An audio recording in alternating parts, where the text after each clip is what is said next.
That's working.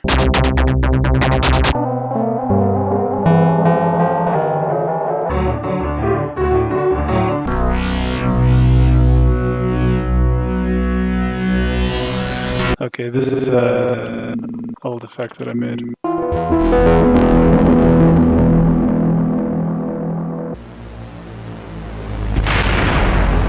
It all crashed.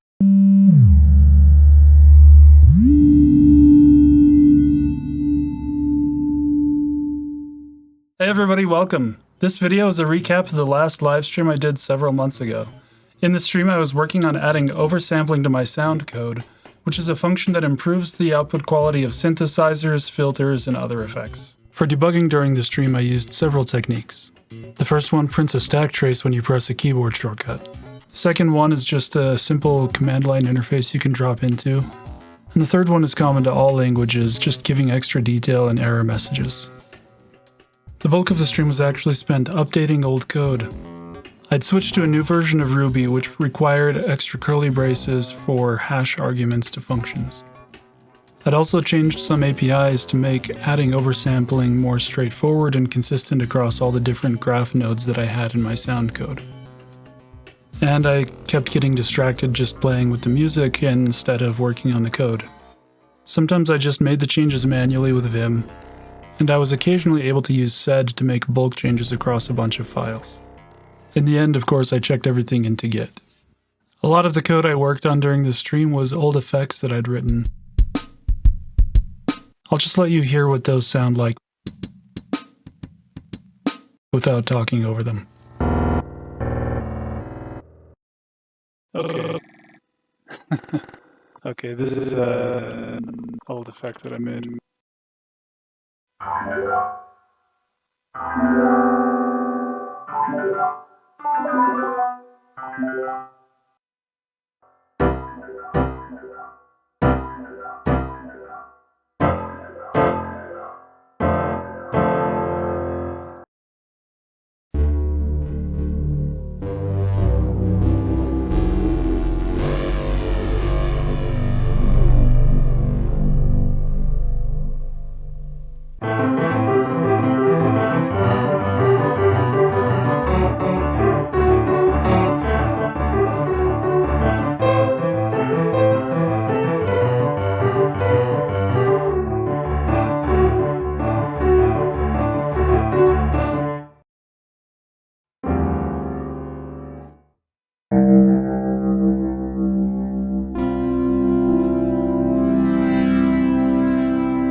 I also worked on a few synthesizers during the stream.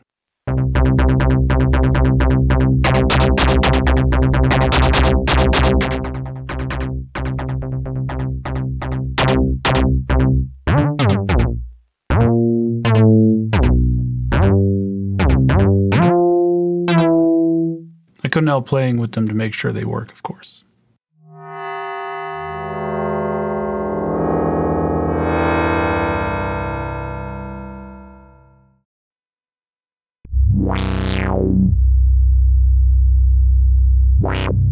Finally, I was working on some scripts that I used for testing and understanding different things about the code. This first one shows different graphs of variations on a Hilbert transform filter. Still trying to understand it. The graphs were just to try to show what effect different parameter changes has on the phase response and stuff like that. Still don't really understand what's going on with those. This one shows a table of the values that are coming in when I move knobs and sliders on my keyboard.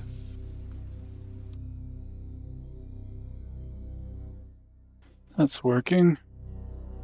This one just prints each MIDI message that comes in. Very useful for debugging.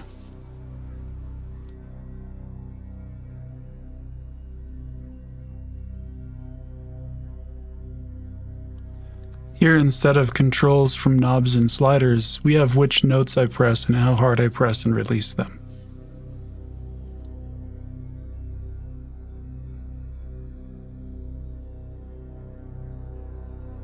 This next tool should have been pretty simple, but it actually required a lot of debugging and updating. So I'll let me from the stream explain kind of what I was doing. For anybody joining, I'm trying to figure out why a MIDI parameter test in some of my code isn't returning the note number. So I'm just staring at the documentation that I wrote however long ago.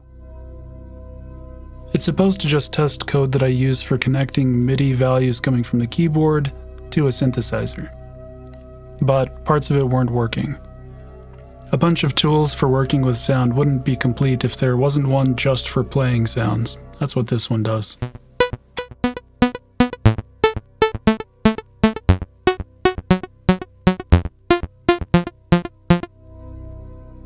Synthesizers need envelope generators for shaping the sound. This just tests those envelope generators.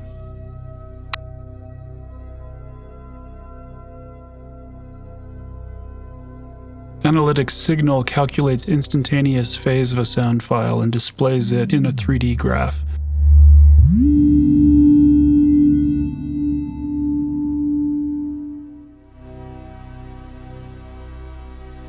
TD Play decodes matrix-encoded surround sound audio using a time domain algorithm. It plots where it thinks the sound is coming from on an overlay of the room's speaker positions. Here's a comparison of two different ways of showing the phase relationship of a matrix-encoded surround sound signal.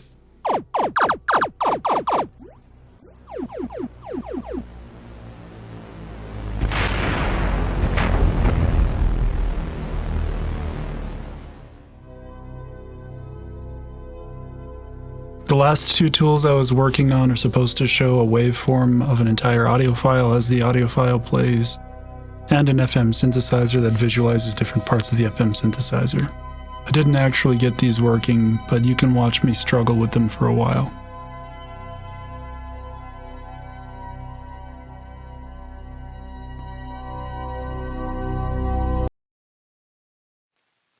It all crashed.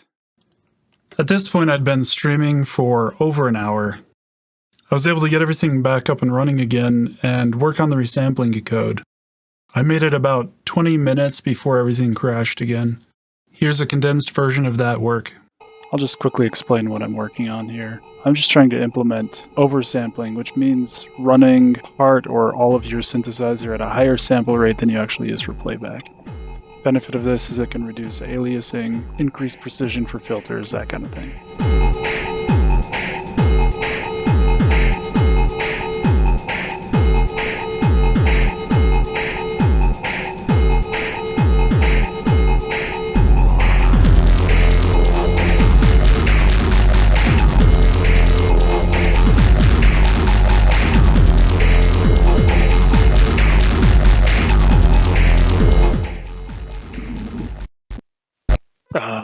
crashed again. I think that's a good sign to call it a night. Yeah. Sorry for the anticlimactic ending, everybody, but I'm gonna call it a night because that's the second crash, and I'm gonna go do something else. So, y'all have a good one.